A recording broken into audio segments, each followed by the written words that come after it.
স্বতন্ত্র ইবতেদায়ী মাদ্রাসা জাতীয়করণ করার দাবিতে এই মুহূর্তে শিক্ষা মন্ত্রণালয়ের অভিমুখে লং মার্চ করছে জাতীয় শিক্ষা ঐক্যফ্রন্ট। শিক্ষা ঐক্যফ্রন্টে যে সকল শিক্ষকেরা রয়েছে তারা এই মুহূর্তে জাতীয় প্রেস ক্লাবের সামনে থেকে একটি লং মার্চ নিয়ে সচিবালয়ের অভিমুখে অর্থাৎ শিক্ষা মন্ত্রণালয়ের অভিমুখে তারা কিন্তু রওনা হচ্ছেন। যদি একটু দেখায় যে তারা কাফনের কাপড় পরে এই মিছিলটি কিন্তু তারা করছে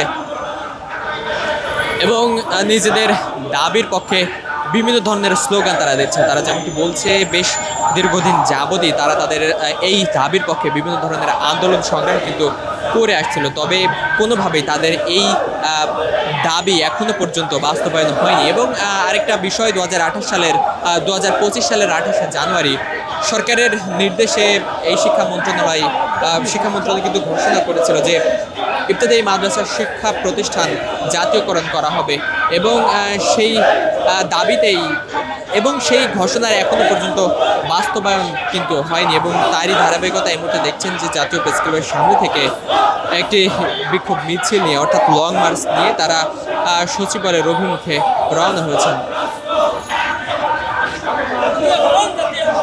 আপনাদের দাবি কি?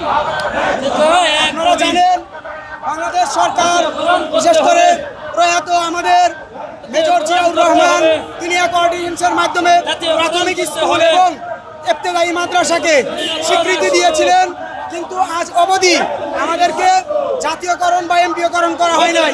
অথচ একই অর্ডিন্যান্সের আওতাভুক্ত প্রাইমারি স্কুলগুলো আজ সরকারিকরণ করা হয়েছে এবং তারা সুন্দরভাবে বেতন পাচ্ছে এবং শিক্ষাদান করছে।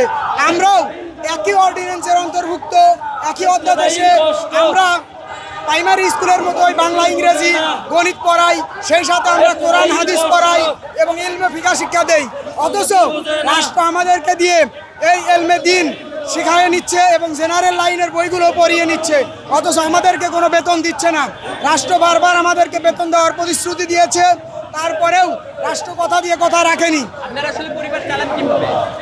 আমরা শিক্ষকরা মাদ্রাসায় চাকরি করার পাশাপাশি কেউ টিউশনি করি, কেউ পাশে জমিতে চাষ করি, কেউ রিক্সা চালায়, এমনকি কেউ অন্য পেশায় জড়িত হয়ে বিভিন্নভাবে কষ্টে দিনাতিপাত করছে, যা অত্যন্ত দুর্বিষহ এবং অসহনীয়।